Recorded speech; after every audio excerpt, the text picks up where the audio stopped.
Today we're going to learn about 5 basic tenses. But before it, let me to introduce myself. My name is Aulia Ramadhani Octaviana. Now I'm in first semester of English Education STKIP PGRI Pacitan. So now I will explain about 5 basic tenses. But I'm sorry, I will explain with combined Indonesian language and English language. Jadi teman-teman, pada kesempatan kali ini, saya akan menjelaskan atau kita akan belajar bersama tentang materi 5 Basic Tenses, yaitu materi dasar pada mata kuliah Basic English Grammar. Walaupun materi ini materi dasar, tetapi terkadang kita masih sering melakukan kesalahan dalam setiap penggunaannya. Terutama yang sering terjadi yaitu ketika penambahan S atau ES pada kosakatanya. Jadi pada kesempatan kali ini, kita harus memperbaiki bersama dan belajar kembali tentang 5 Basic Tenses.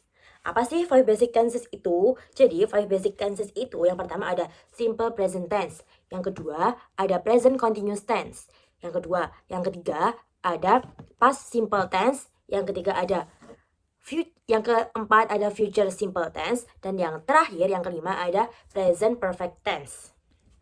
Jadi teman-teman, untuk mempersingkat waktu, langsung saja saya akan menjelaskan tentang materi 5 basic tenses yang pertama, yaitu simple present tense. Simple present tense digunakan untuk menyatakan kebiasaan, fakta umum, dan rutinitas. Untuk rumusnya sendiri, bentuk positif ada subjek, verb 1, plus S atau ES. Jadi untuk verb 1 nanti ada tambahan S atau ES. Kapan sih penggunaan S atau ES? Langsung saja agar kita lebih memahami saya akan membuat sebuah contoh yang simple. Contohnya, she drinks coffee. Drinks. Jadi kalau she itu kan di garis bawah itu ada menggunakan S teman-teman. Kenapa? Karena kita akan menggunakan teori suka S dan tidak suka S agar kita lebih memahami teman-teman. Jadi apa sih subjek apa aja yang suka S? Jadi subjek yang suka S itu ada she, he, dan it. Sedangkan yang tidak suka S itu ada I, you, they, dan we. Jadi berhubung tadi subjeknya she, maka verbnya harus ditambahin S teman-teman. She drinks coffee. Gitu.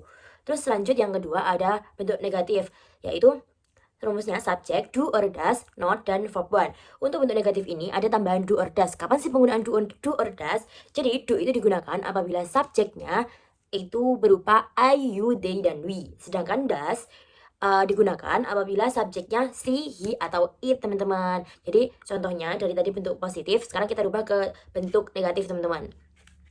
She does not drink coffee. Jadi tidak ditambahin S lagi ya teman-teman di verbnya, langsung saja drink gitu. Selanjutnya ke bentuk interrogatif. Untuk bentuk interrogatif, do or does ditaruh di depan ya teman. Do or does ditambah subjek tambah verb 1 ya teman-teman. Tidak ada tambahan S atau ES. Jadi tadi kan subjeknya she. Jadi she kan termasuk pakai does. Does she drink coffee? Jadi begitu teman-teman. Sekarang lanjut ke materi yang kedua, yaitu present continuous tense. Present continuous tense digunakan untuk aktivitas yang sedang berlangsung saat ini, yang sedang dilakukan saat ini teman-teman. Untuk rumusnya sendiri, untuk bentuk positif ada subjek, is, am, ditambah verb ing. Untuk bentuk negatif ada subjek, is, am, plus not plus verb ing. Untuk bentuk interrogatif ada is, am, ditaruh di depan. Selanjutnya ada subjek dan verb ing. Verb ing itu apa aja sih teman-teman? Jadi untuk membuat verb ing, kita perlu menambahkan ing di setiap akhir kosakata. Contohnya it.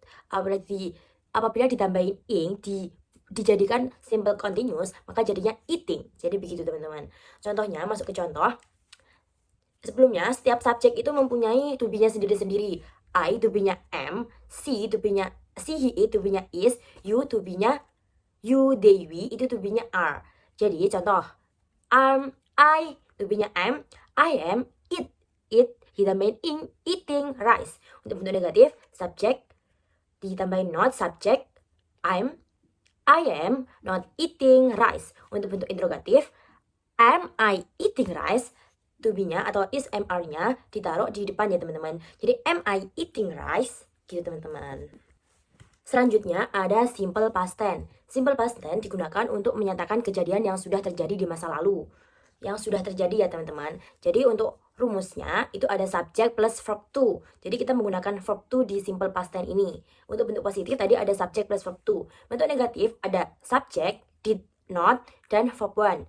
Dan untuk bentuk interrogatif ada did, subject plus verb 1. Contohnya teman-teman, tadi menggunakan verb to ya. Verb to itu ada dua bentuk. Untuk membuat verb to, kita mempunyai dua cara, yaitu regular verb dengan menambahkan ed di akhir huruf, dan atau irregular verb yang emang sudah berubah berbeda dengan kata awalnya atau verb 1-nya. Untuk contohnya, 1. Untuk bentuk positif yaitu I visited my grandma yesterday. Untuk bentuk positif, I visited merupakan bentuk verb to dari verb visit, verb 1-nya visit. Kemudian untuk bentuk negatif ada subject did not plus verb 1. I did not visit, jadinya ke verb 1 lagi ya teman-teman, my grandma yesterday. Untuk bentuk interrogatif ada did you visit your grandma yesterday? Jadi gitu teman-teman. Untuk contoh-contoh perubahan kata bisa dilihat di papan ini ya teman-teman. Selanjutnya untuk materi keempat ada present perfect tense. Present perfect tense digunakan untuk menyatakan pengalaman, hasil, atau tindakan yang dimulai di masa lalu dan masih berhubungan dengan masa sekarang teman-teman. Untuk rumusnya ada subject, have atau has plus verb 3. Jadi pakainya verb 3 ya teman-teman. Untuk bentuk positif, untuk bentuk negatif ada subject, have atau has, ditambahin not. Setiap bentuk negatif itu ditambahin not ya teman-teman, ditambah verb 3. Untuk bentuk interrogatif ada have atau has, ditambahin s, lalu ditambah verb 3. Kapan sih penggunaan have? Kapan sih penggunaan has?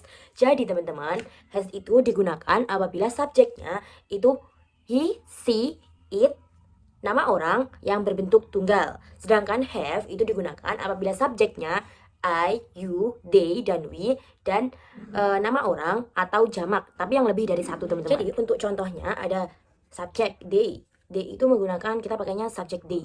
They itu harusnya menggunakan have. They have written the report. Itu untuk bentuk positif. Untuk bentuk negatif, they have not written the report. Untuk bentuk interrogatif, kita pakai have ya teman-teman. Have they written the report? Selanjutnya untuk materi terakhir yaitu digunakan untuk menyatakan rencana atau prediksi di masa depan. Itu digunakan ketika kita seperti mengungkapkan akan, saya akan pergi. Itu pakainya simple future. Rumusnya sendiri ada subject, pakainya will, dan verb 1 teman-teman. Jadi semua subject itu pakainya will ya teman-teman. Semua subject. Untuk bentuk positif, untuk bentuk negatif ada subject, ditambahin will not, dan verb 1. Selanjutnya untuk bentuk interrogatif ada subject, untuk bentuk interrogatif ada will, subject plus verb 1. Untuk contohnya, we itu subject, we will go to Bali next month. Untuk bentuk positif, untuk bentuk negatif, we will not go to Bali next month. Untuk bentuk interrogatif, will you go to Bali next month? So maybe that's all my explanation about 5 basic tense in English grammar. Saya harap penjelasan yang saya sampaikan tadi dapat menambah pemahaman teman-teman dalam materi basic English grammar. Jadi teman-teman ingat ya, learning English is a journey. Jadi bukan sesuatu yang bisa langsung sempurna. Kita perlu belajar, kita perlu latihan. Yang penting teman-teman, kita tidak boleh menyerah dalam proses pembelajaran. Kita harus tetap berusaha untuk mempelajarinya, walaupun itu sedikit sulit ya teman-teman. Jadi mungkin cukup untuk video kali ini. See you on the next video. Thank you for watching. See you guys.